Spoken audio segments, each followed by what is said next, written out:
Okay, another Spike episode. Right. We know how it went previously. Well, let's see what they've done this time and get on with it. Oh my gosh, oh my gosh, oh my gosh, oh my gosh, oh my gosh, oh my gosh, oh my gosh, oh my gosh!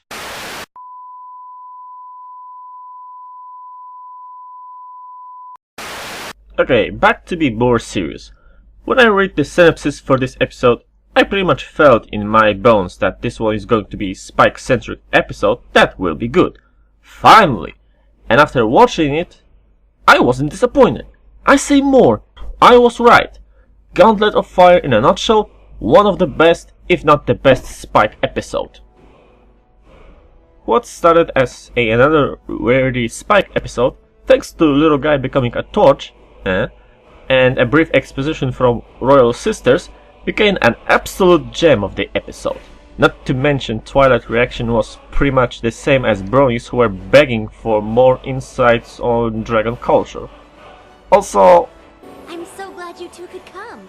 Of course. We so rarely get a chance to relax and just visit. There's usually some crisis we have to deal with. Some pony always needs our help. really? But that's a little thing, besides which I can't find anything particularly bad about this episode. Even the plot itself. Those who read the synopsis or saw the preview pretty much know how this will end. Even watching first act ensure everyone in it.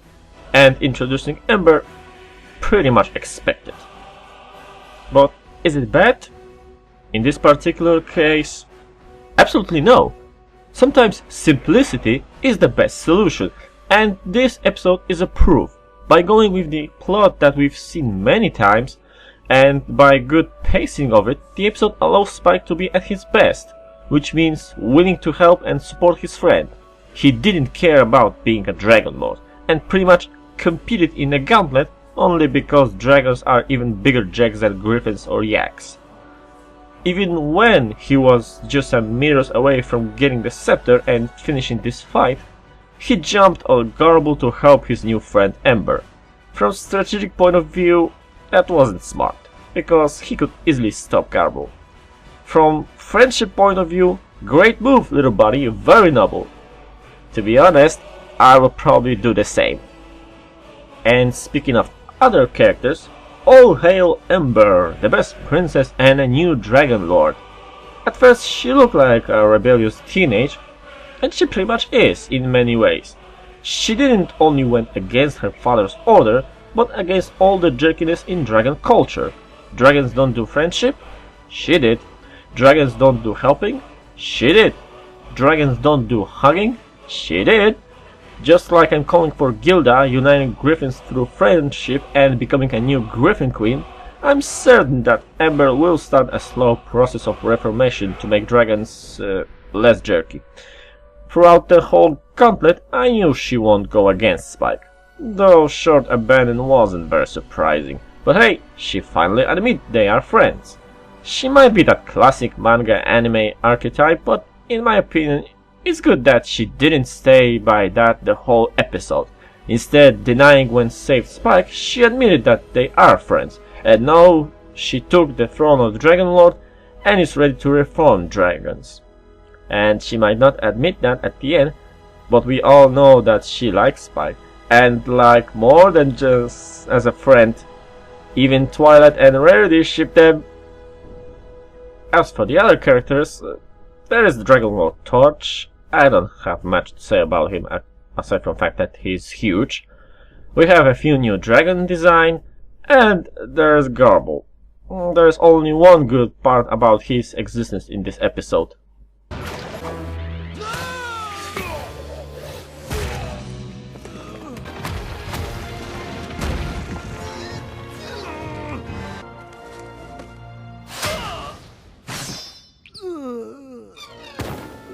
Dragons don't do helping!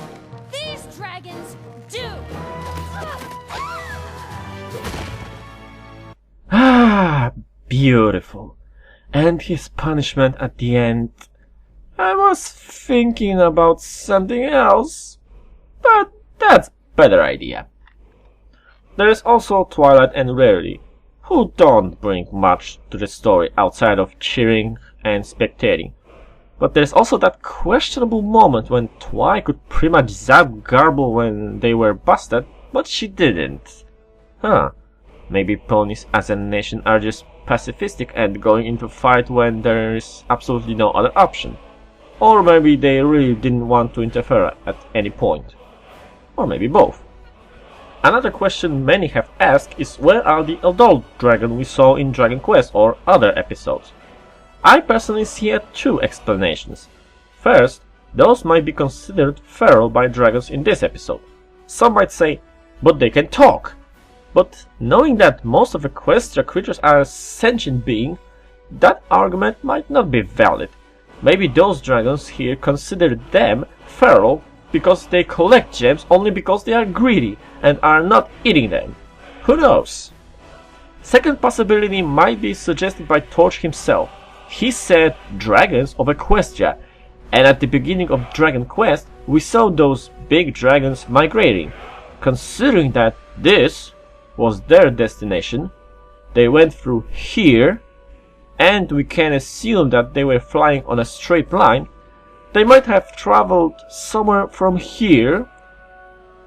In a nutshell, big dragons are not present because those are not dragons of Equestria. It is also possible that both answers are correct. Yet these are the questions that we can explain here and now. Fact is, this episode, even if it expanded dragon lore a bit, it also brought a tsunami wave of more questions. Probably the biggest one is about dragon magic. How does it work? How powerful it is when compared to ponies? What else it is capable of? Are all the dragons somehow linked together? Second biggest question is why Spike is the only dragon without wings? My personal thought, it is because he was hatched by Twilight's magic and probably his wings didn't have time to grow up back when he was inside his egg. Or he's just a wingless subspecies of dragons. Right now it's all in fans' hands, because I'm sure it will bring a fresh new headcanons explaining it. And then Showstop will say screw you headcanons and will give us explanation far from ours, like they usually do with Brony's ships and headcanons. But all in all, when thinking about this episode, I really don't have much to say about it. Or at least anything negative, not to mention cringy.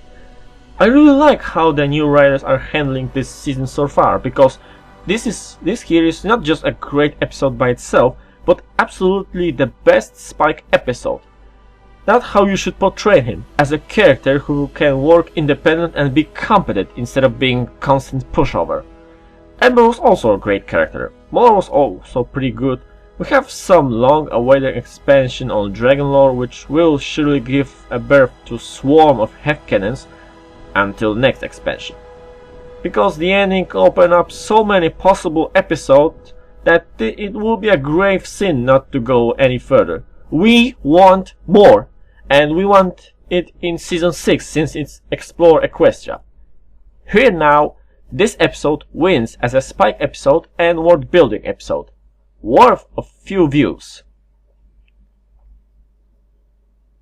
I'm Sharpwit, and I totally ship it.